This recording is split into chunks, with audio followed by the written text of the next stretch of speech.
Now, there's a book that came out a while ago. I didn't read it, but it's a simple idea. I think it's called The Winner's Edge. So it's that idea that winners win, losers lose, the rich get richer, the poor get poor, and this is old. This is an old concept that goes back to biblical times. To those who have, will have more will be given. To those who have not, more will be taken. It's that exact concept, and it's it's this like success spiral or this depress spiral. If you're winning, you're doing the things that lead to winning. You have the right mindset, the right actions, right beliefs that led you to winning in the first place. And those things make it more likely that you're going to win the next time. And it becomes easier to win the next time, especially when winning has an inherent advantage. For instance, when you win in tennis, so like let's take a tennis example.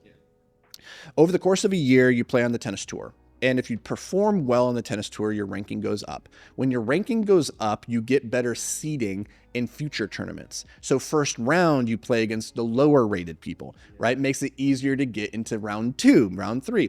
The number one ranked player and the number two ranked player do not meet each other until the final, right? Very different than if they met randomly in round one. Now, in a perfectly fair environment, there would be just as much likelihood that the number one rated, number two rated meet in round one, but that's not how it's not how it's designed. So past success makes it easier to have future success. Hell, if you're ranked outside of the top 30, you don't get seeded in Grand Slams, which means you have to play an entirely extra round. If you're the number one rated guy, you actually get a bye in round one. You're already guaranteed round two. So like you play less matches over the course of a tournament, you have less wear and tear. It's easier to win. And that's the case with like pretty much every area of life. Like every area of life, to those who win, they get the resources, they get the advantages that then make it easier for them to have future wins. And this can be problematic in an environment where the winners can then use those winnings to manipulate the systems. And this is why people have problems with like rich billionaires getting involved with politics, because now the people who win are going and changing the rules to make it easier for them to win. And then you get these monopolies. And that's why you have to have government oversight, assuming that it doesn't get, regulatory capture where they're, they're pretty much in the pockets of like big money, right? But this is a really important idea, is that if you're losing right now, it just becomes easier and easier for you to keep losing. You have the wrong actions, wrong beliefs, wrong resources. It's not moving you in the right direction. And so momentum, this is why we say momentum is the most powerful force, whether it's carrying you up or it's carrying you down. So if it's carrying you up, it's a virtuous cycle. If it's carrying you down, it's a virtuous, depressing cycle, right? But in either case, you either have to figure out, how do I maintain that upwards momentum, or how do I halt it? And that, unfortunately, requires an extraordinary amount of exertion. This is why, in other podcast episodes, other videos that I've done on the main channel, I talked about the difference between activation energy and maintenance energy. Once you're winning, once you're 10% body fat and you're jacked and you're rich, like you have family and kids and everything's good, like it becomes easy to maintain that. The amount of energy that required, though, to get from that place where you're $80,000 in debt, living in the back of a van, nobody likes you because you're a shitty human being that has no skills, no qualities that are worth endearing, right? That changing that person, a lot more energy. So the activation energy required to like set off a catalytic conversion, far greater in the beginning. And that's why it's not fair to be poor and to be young, because it requires a lot more out of you to get the thing going. But at the end of the day, that's the game.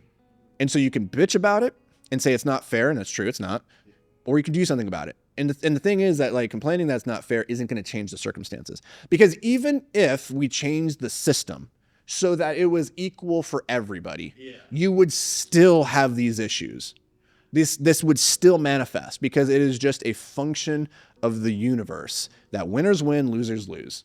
Like it's just baked into the hardware of nature. And so take it to the animals.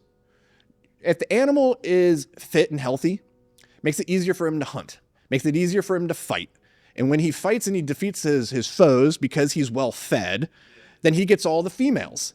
Huzzah! Life is really good. And now the others in the pack want to work with him and support him because they see him as being the most powerful. Therefore, he gets to rest more.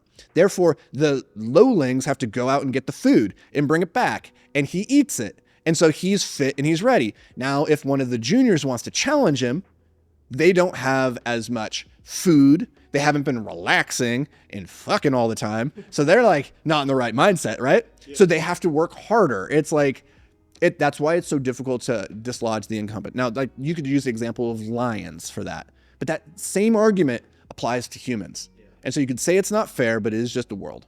And so it's a very interesting idea though, because a lot, like, again, I did kind of a ranty podcast a week or two ago when you started talking about young dudes being like displaced and like, oh, it's not fair. It's harder than ever for them to date and all this bullshit. And it's like, dude, that is the role. That is your role in life as a 20 to 25 to 30-year-old male, is to get the shit kicked out of you by the males who have already done that. They've amassed all the resources. They have all the advantages in the world.